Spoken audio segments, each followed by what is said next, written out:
am super stoked about the episode today. I've been thinking, came up with an awesome thing. My daughter in a high school, we live in Wells High, and the girls are going to play the state championship basketball game. It's going to be super cool. It's up in Bangor. It's like 2.5 hours away. So my daughter Izzy says to me, Dad, can you bring some friends? Can I bring some friends? I'm like, absolutely. You know, we'll go up, we'll bring some friends. I'm like, who's coming, Izzy? She's like, well, my friend Callie's coming, and Haley's gonna come, and then she's like, Cody's gonna come. Cody's a boy. Like all of a sudden, as a dad, I'm like, Cody's a boy. So anyway, she's gonna bring these kids over today. I'm like, sure, absolutely, let's bring these kids over. So basically, they're gonna come over. They're gonna be part of the video. It's gonna be awesome. My wife wanted you to see this, right? It's gonna be awesome. They're gonna be part of the video. Hopefully they'll do some of the videoing, and then we'll go through that process. And the whole point is this show is for fathers, right? The show is gonna be like, what happens when your daughter comes home and says, hey, Dad, can a boy come with us? Come on, let's see. So anyway, long story short, I've got, what am I gonna make? Pizza's a go-to. I could go down to the store and get some pizza. Next thing you know, I'm gonna spend $30 on pizza, right? Kids get sick of pizza. So I'm like, I could make pizza. I had that moose tenderloin last night. I could make that into a nice pizza. Kids probably won't like it. They like cheese pizza, right? So I'm like, well, what can I do? I can make fajitas. So I can take this leftover moose meat, right, and put it in a fajita. There's really not enough here. I might make burritos, fajitas, whatever it is.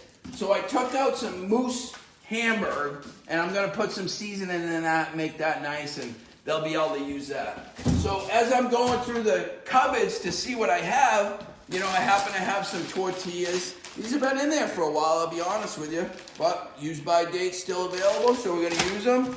I've got some corn tortillas. I actually went down to the store. Cilantro. I never have fresh herbs on hand. My daughter loves the cilantro in her burritos, so I went to the store to get some cilantro. While I was down there, I got some corn chips. My wife doesn't like the messiness of this. She dislikes it greatly. I would almost say she hates it. But, so I got her some corn tortillas. She puts them in a bowl and puts all the stuff on top. And then I think if she could, she'd eat it with a knife and fork. But she does manage to get her fingers involved a little bit. So anyway, we got that. I had some black olives in the cupboard. I got some black beans. Sometimes they put this in with that white rice. I might heat them up, I might not. I'm not too sure. Got some lettuce I'll chop up, and I had some cheese. Always have cheese in the fridge, folks. So I had some cheese.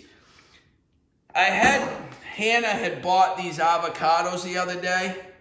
It's perfectly ripe right now, like so perfectly ripe. So what I was gonna do is, I had some tomatoes, I had an avocado, I have the cilantro. I'm gonna make this one time, and then it's gonna sit in my fridge, and it's gonna wilt, and it's gonna get destroyed. I'm gonna throw it out. That's why I never have fresh herbs. But what I'm gonna do while I have it is I'm gonna make a nice, what's it called? What's it called, Hannah? Guacamole. Guacamole. So I'm gonna make a nice guacamole. My buddy Troy Fields from Traditions Outfitters, he said to me the other day, he said, hey Christian, I like the word aged, because I was calling everything old. And one day I called it aged. It's like, I like that, but he also said seasoned is a really good word. You know, like you season wood, season meat, like season. So look at this. This is a seasoned lime that I'm gonna put in the guacamole. Look at that ugly thing. But by the time I get it cut up, you'll never even know. So that's on the meal. They're gonna come home. We're gonna video some stuff. There's gonna be a few little messages within the process today of how a dad responds to like this whole thing with a boy coming over. So should be a stitch. All right, here they come. They're all coming to do the video. As I think there's 3 girls. 1, 2, 3 girls.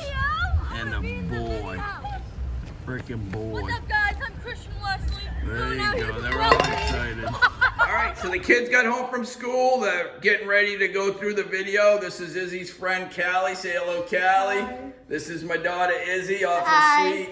This is her friend Haley. Say hello, Haley.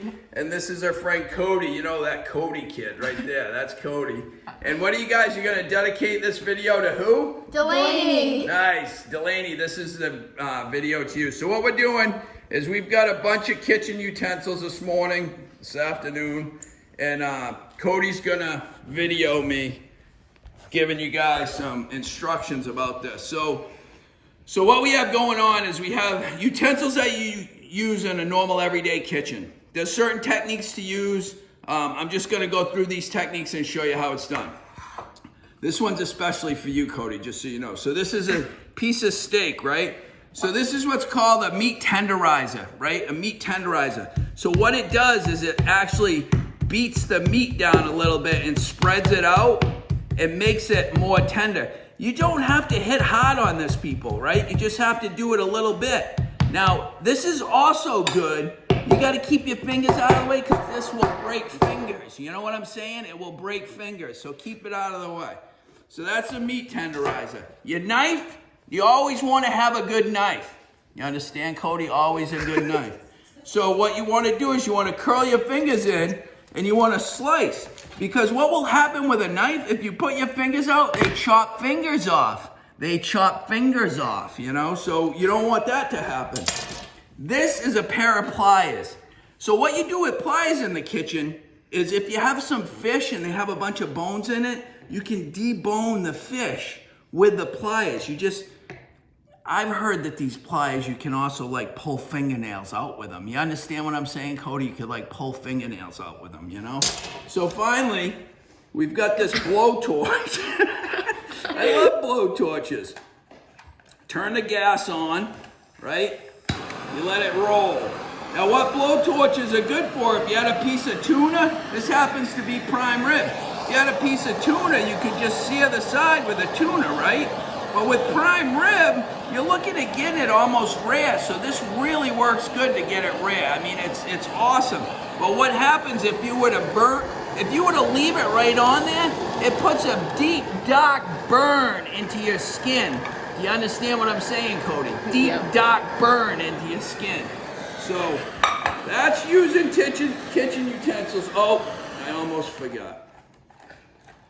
Follow me. One thing about the kitchen, when you have all this food around, you get rats. Do you understand, Cody? You get rats. Yeah. So you put rat traps out. I happen to love using decon. So when you get rats in your kitchen, use the decon. I know what you're thinking. Did he fire 6 shots or only 5? Well, to tell you the truth, in all this excitement, I've kind of lost track myself. But Ian, this is a 44 Magnum, the most powerful handgun in the world, and would blow your head clean off. You've got to ask yourself one question. Do I feel lucky? Well, do you, punk? All right, so we're back. I've got the, everybody decided to have corn tortillas. There's the meat and cheese, rice, you know, all the fixings. I mean, essentially, what a great way to have kids get incorporated with a meal. So you guys can get ready to chow, and what did I tell you to say? Thanks, Christian. It's great. Nice. All right.